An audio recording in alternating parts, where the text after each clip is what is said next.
Okay, so let us summarize what we've learned so far and discuss what is it that allows societies to rise and fall. So we'll look at three phases: the rise, the decline, and the collapse. Okay, so when I mean decline, I don't mean like things are getting worse. I mean things aren't improving, okay? So rise is when things get better, decline is when things are stagnant or getting slightly worse, collapse is when society is about to fall apart, okay?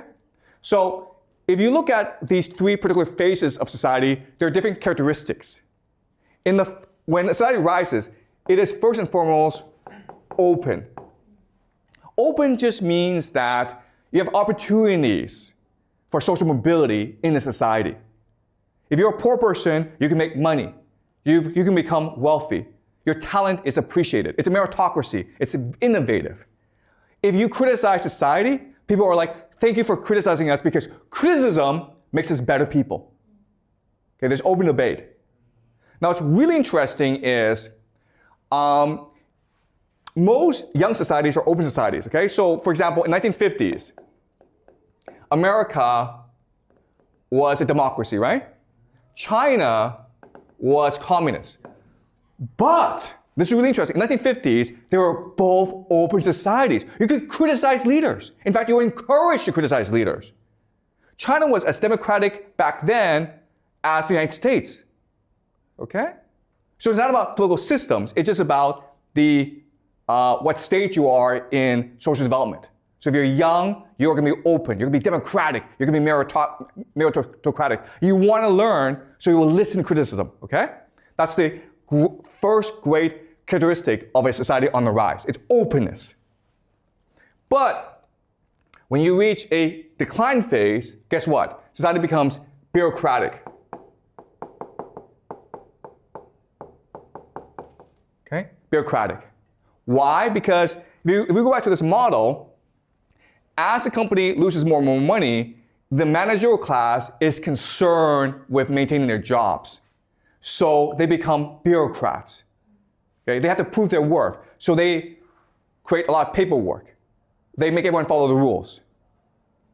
Society becomes more and more bureaucratic. Then in the collapse phase, society becomes authoritarian. Okay? Before decline, it's all following the rules. Now, it's just rule by force. Okay? But there's another way of saying this.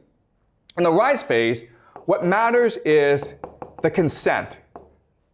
Okay? So these three groups, the elite, the middle class, and the people, they're all working together to improve society. There's consent. But when you hit the decline phase, now there's deception.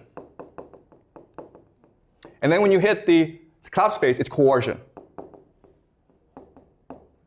So let me give you an example. Let's just say we are in the rise phase, right? Well, we want to go to lunch. So we discuss where we go to lunch. I want to go to McDonald's, but you guys want to go to Pizza Hut or KFC. We have debate, and then eventually we vote, and whoever wants to go, like the majority wins, okay? That's the consent phase. When we hit the decline phase, deception, I'm the teacher, so I say to you, hey guys, let's go to McDonald's because Wang Fei will be there, or Jack Ma will be there, or it's free hamburgers today, okay? I'm lying to you to get what I want. And then in the collapse phase is, I say to you, I'm the teacher and I will beat you up if you don't listen to me. Okay? So in the rise phase, what matters first and foremost is unity of the people. We're all working together. There's empathy. There's concern for other people. I want to be your friend. We need to work together to make society better, okay? But in the decline phase, it's really about stability. It's about making sure that society maintains a status quo. Okay? When we reach the collapse phase, it is survival. Screw you. I want to live, and if I have to kill you, I'll kill you. All right? So this is a map that shows us what happens when society rises, declines, and collapses. Now, what's really interesting about this is the timing, okay? So if you actually look at societies, the timeline, it goes like this, okay? There's a steep rise, the decline is slow, and the collapse is sudden.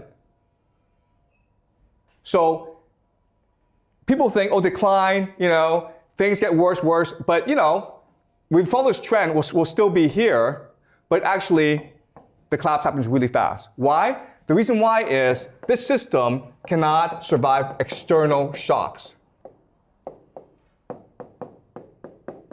So external shocks is a perfect storm of crises. So another way of saying this is, maybe society prepares for, okay, if there's a plague, we'll do this. If there's a climate crisis, we'll do this. If there's a drought, we'll do this. If there's a war, we'll do this, okay? But what society is not prepared for is these things happening all at once. The plague, the drought, war, revolution, they all happen at once. It's a perfect storm. And that's what leads to the collapse, because society is not prepared for this. Okay? And why is society not prepared for this? Because when you hit the authoritarian phase, you're not allowed to criticize the system anymore. The problem are those who speak out. The problem is those who point out the problems of society. In the rise phase, those who criticize society are the heroes. They are appreciated. They are rewarded. In the collapse phase, those who speak out are the enemies of society. And therefore, society cannot be prepared for any external threats, which leads to its collapse. Any questions? Okay, so this is the analytical model that we're working with. And again, we're going to apply it to the present, and then we're going to apply it to the past. Okay? So with this analytical model, what we can do is make certain predictions about the future. So I will make these predictions.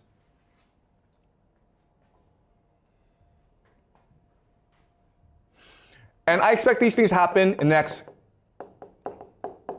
5 to 10 years. 5 to 10 years. Or 10 to 20 years. Okay, I don't know the time frame, okay? But I expect these things to happen. Okay, the first thing that's going to happen in the Western world is decline of democracy and freedom. So remember, in the rise phase, society is democratic and open and meritocratic. But as you move on, it becomes more bureaucratic and ultimately authoritarian, okay? So we will see the United States, Europe become much more authoritarian. You will see a collapse of democracy and freedom in these nations. And already we're seeing this happen in the United States, where Trump is using more and more military to resolve issues. Right? So that's the first prediction. And this is going to happen throughout the Western world. Second thing is economic collapse. So as people have less and less right to speak up, they feel less invested in the system, they're less willing to work. Therefore, you have economic collapse. People don't believe in the system anymore. Okay, the system is in crisis. This will lead to immigration. The government is like, you know what, if the people don't want to work, screw them, let's bring in immigrants to do the work. Okay, let's replace our population. But the people are not going to sit back and take it, right? This leads to civil war.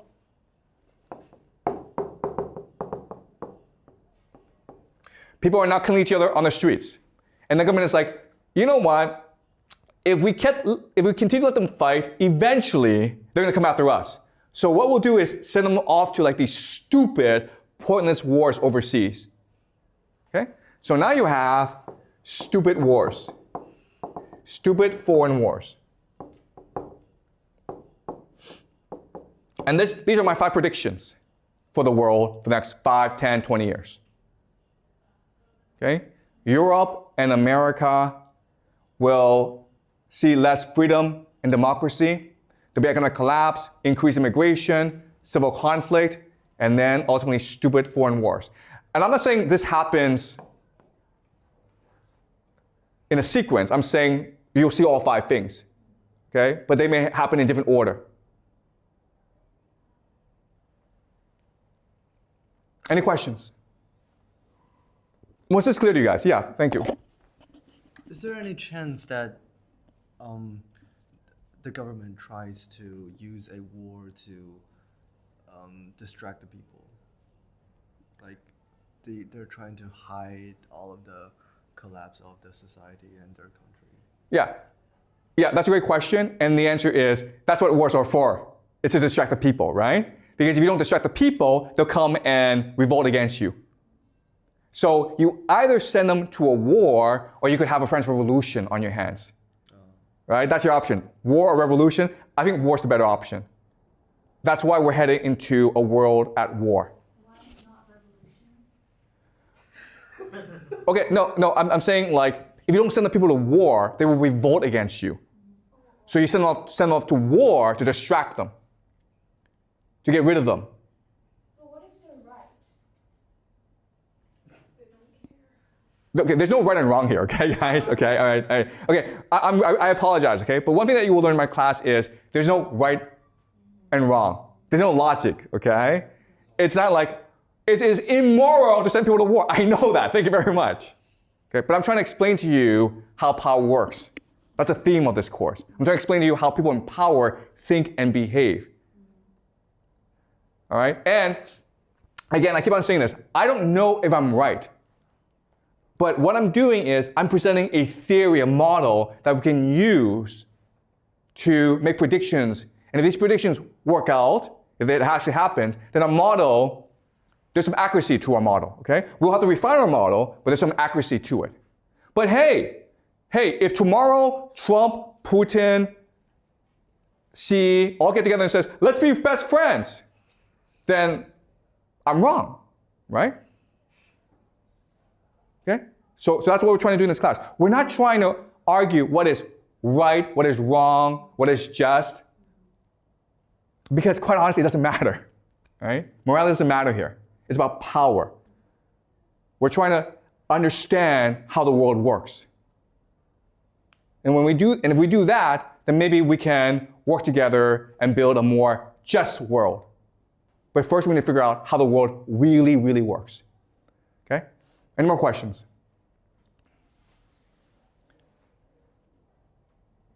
Okay, great guys. So we will continue this story next class. I'll see you guys next class.